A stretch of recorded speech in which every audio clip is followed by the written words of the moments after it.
Hey everyone, good morning. Welcome to the Teach Better Today morning show where the Teach Better team gets to join you live every single morning, Monday through Friday at 7 a.m. Eastern.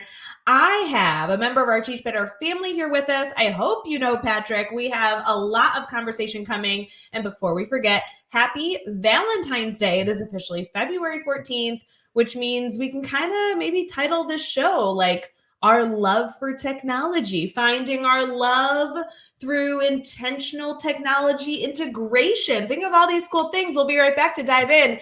Make sure you get your coffee ready.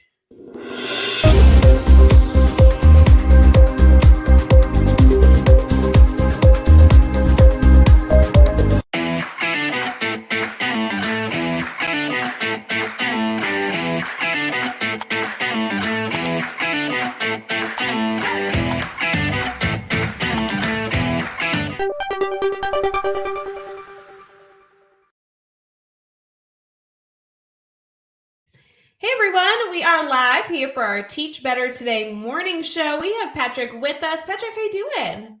Doing very well, Ray. How are you? Good. It's Valentine's Day. There's love in the air. I mean, this is like the perfect episode to have you on because you are constantly trying to convince educators to love technology and not be scared about it, turned off by it. I mean, I don't know. I just feel like this is the perfect fit. I would agree. It is definitely one of those things where it can be a love-hate very, very strongly for some people. But I think embracing technology is a good thing when it fits. When it doesn't, it's all about getting hands-on and doing stuff that way too. You also, I know, and I know we'll talk about all this stuff too, but you run a lot of, if not, you are the key person for the mentorship program in is it your school, your district? So I feel like you have to exude a lot of love and like caring support for our new baby teachers that need to stay in the field and find their love for this difficult career path. What are your thoughts there? Absolutely. It's one of the things where I had a really rough first year, my first year ever teaching. So when the opportunity came my way a few years ago to take on leading the new teacher program for our district, even though it was an additional thing, it was one of those where it doesn't matter. I'm going to do this because I want to make sure people don't have the year I had and we can retain some of these amazing teachers in a time where we have so much turnover and so much kind of flux going on in education. We need to keep the great people we get. Yeah, it's so funny. I vividly remember my first year teaching. There was a district new teacher support that existed. There were only 4 of us in the district. I was working in Galesburg, Illinois, a small little town.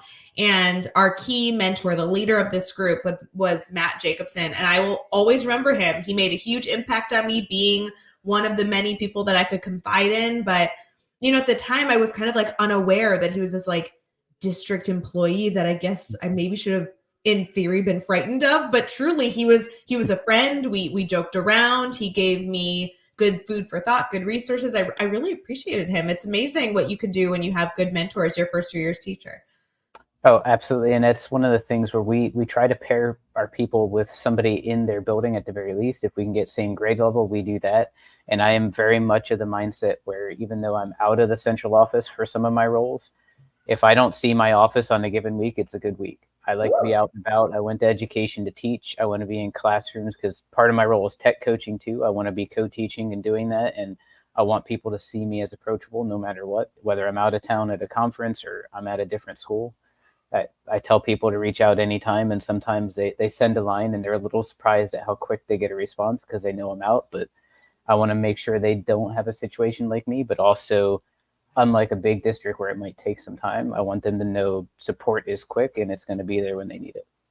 I always really appreciate when the person doing the job is really passionate about the work being done. And I really value the fact that you were like kind of stating a metric. Like if I'm not in my office, it's been a good week because that means I've been doing all these things. I think sometimes as educators, we need to remind ourselves, especially in February, because y'all know I'm a hater of the month of February because this is a tough one. I feel like it's the October of the spring.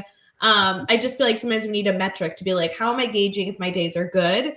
And how then can I celebrate when, I have a good day or a good week? But Patrick, we have gotten 5 minutes in and I haven't even had you introduce yourself. So I apologize. I just feel like, we've been friends forever and I'm so excited to talk shop with you. For our community here who may not be familiar with all that you do, Do you mind sharing a little bit about where you're located, what you do in education, your official title, anything fancy? Absolutely. I'm Patrick Hausman. I'm reachable at phus.edu on, I guess it's X now, formerly Twitter.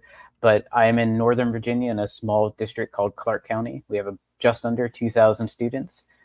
If you've been in a small district, you likely know the longer you stay, the more hats you get to wear. So I am supervisor instructional technology. I'm an ed tech coach for 2 of our buildings, and I lead our new teacher program.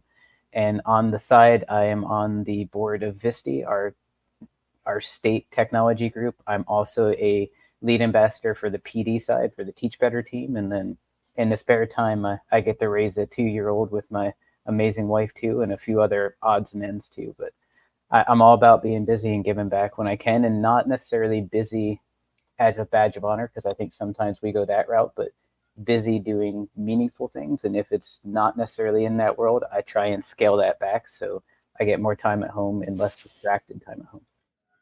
Patrick, I don't know how you do it all. That is a very busy schedule. And you kind of have an opportunity. We're able to see such a variety of different educational roles, right? I mean, you obviously work at a district level, but you're also in the schools co-teaching with teachers as a goal and intention of the work you're doing. You're supporting new members. You're very, very active and in a leadership role of our ambassador community, and then everything else in addition to, just being a super good dad. So do you have any ideas for us? I mean, obviously we're in Valentine's Day mode. We're heading into school for a busy day. How do you handle the stress and the chaos? I mean, what's the secret trick? For me, it's all about kind of time management and kind of being really meaningful in what you choose to do, whether it's meaningful in your personal life, especially on Valentine's Day, making sure you connect with that significant other, try and carve out some time on that side. But in the same time, when I schedule out my day, I do a brain dump every morning. When I hit my desk, I try to sketch out, like, this is what I know I didn't finish yesterday. This is what I really want to get to today. I haven't reached out to this person.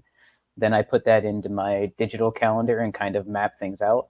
But I also, in something I preach to our new teachers, and something I really took on personally, because if I'm going to tell people this is a good thing to do, I need to know that it actually works. And it might not work for everybody, but I try and block out chunks of personal time on my calendar too, because I live by that calendar. So if I'm going to live by it, I need to block out time. Like, these are family nights. These are no meeting nights. This is time to just kind of read and unwind, things like that. But it's a delicate balance of doing enough that you feel full on the work side and that you've given enough there, and also making sure you're present on the personal side. So it's definitely delicate. I know last week, one night I worked till like 9 o'clock at night, and that was one of those where it dipped to the professional side, but then I didn't have any meetings the next 2 nights. As soon as I got home, it was just family time. So it's evening it out and kind of doing what works for you, because the same prescription doesn't work for everybody.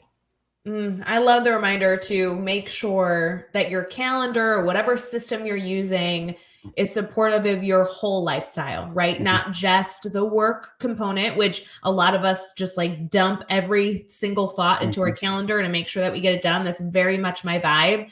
But you're right. I've learned the hard way that you have to also then schedule other elements of your time. If you want to fit in going to the gym, if you want to fit in reading, if you want to fit in family time, it's really good to use those skills. And if you don't use a calendar, that's fine too. Whatever your system is, that kind of audit is a great thing to do in February if you haven't done it recently. I know we encouraged a lot of people to kind of do an audit of their calendar, of their life over the new year, right? To like kind of reflect on how we can start the year strong. Now, February 14th, we're a month and a half into the year. I think this would be a really good time to also do a gut check. Maybe this week we can, calculate a time in our calendar to be like, okay, how am I doing with my intention? I think that's really powerful. I will also say, Patrick, before I forget, we recently did a Edu Creator Club event, which they started as exclusive events. Now they're public. Anyone can join.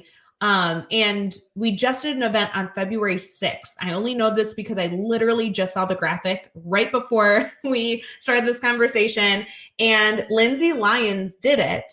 It was an hour-long professional development, and it's on calendar blocking. So actually, anybody who might be interested, I'd love to find a way to get you connected to that recording. I know it was recorded.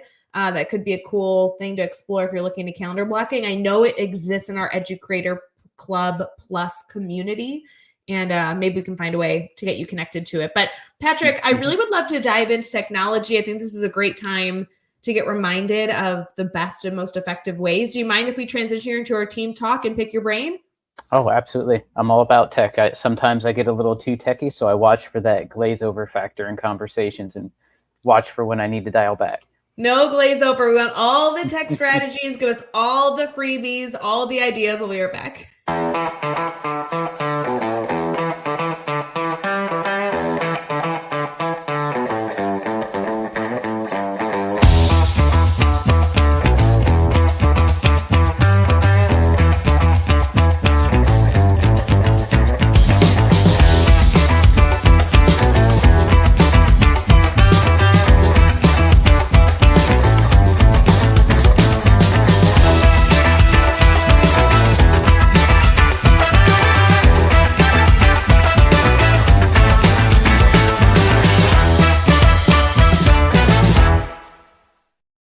Hey everyone, thanks for sticking with us here on the Teach Better Today morning show. We are going to pick Patrick's brain. I know he does a ton of professional development with new teachers and also surrounded around technology. Kind of going to blend those together, Patrick. Obviously, our community is very diverse, K-12, everyone from in the classroom to supporting teachers to everything in between within that ecosystem.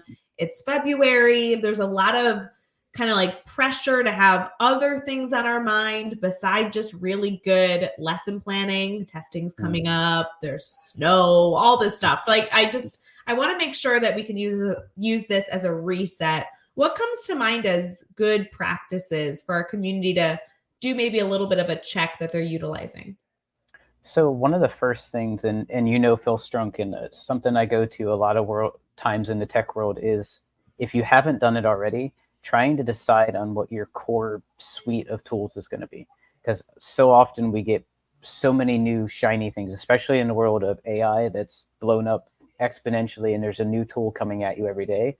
Try and find some of those that are kind of your core suite. Maybe one of those, and it's a given if you're a Google district, but the Google Tools suite or Google Apps is going to be something you want to have a good grasp of. If you want to get a couple creativity things, maybe you're looking at Canva, Adobe Express, and going out from there with what you believe in and what fits your teaching. And I mentioned Phil because something that we did, and we've done it at the beginning of the year, we've done it as a kind of reset towards the middle of the year too, but we called it Apps Days. And what we did was think about what Phil had planned out, what he thought he was going to do for the year, and what tools could support that. And obviously it can change. Good teachers, we adapt things all the time, even during the lesson at some points. But we chose that core suite. I believe it was 5 tools we started with.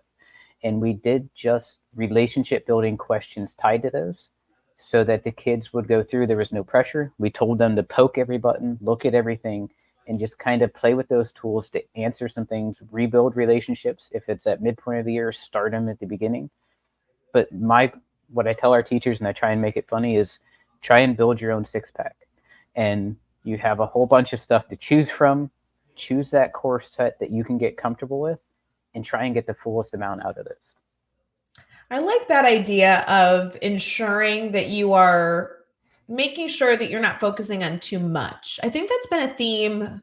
I mean, I just feel like over the last few weeks, I've been involved in conversations that is trying to remind educators to not try and eat the whole elephant in one bite, right? Start small and almost giving educators the permission to say, not everything is a must right now. What are the essentials? I love the Google Suite. Obviously, that's something I use on a daily basis. Canva's great. I know you mentioned that earlier, but there's a reality that whatever those key technology tools look like, they're all going to be evolving and growing over the next few months. So even if you've mastered it now, there might be even new pieces that you can master as soon as 2 weeks from now. And that's exciting. If you had to reflect on maybe your 5 favorite technology resources for your job, which I know is probably different than the majority of the people listening, what do you like to lean on?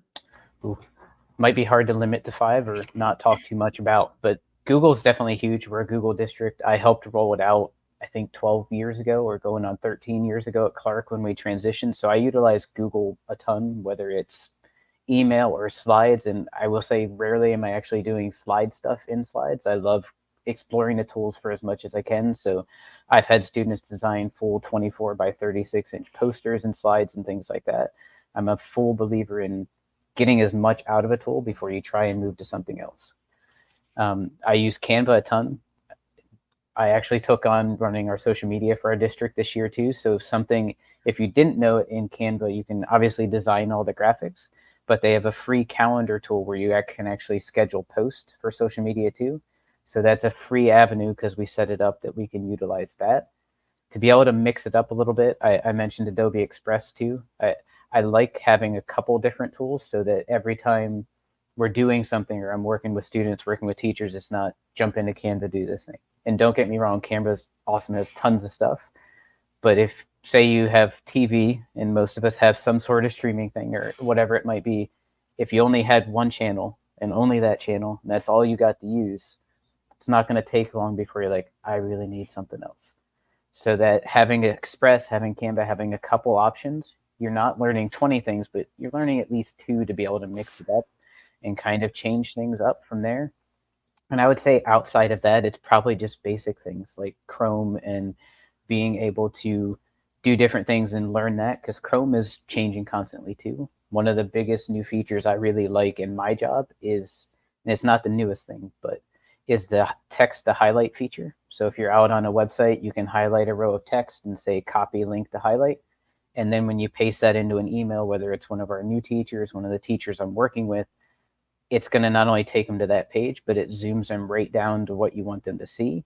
And then not only have you kind of pushed them to the right place, but they don't have to scroll for days trying to find what that thing is.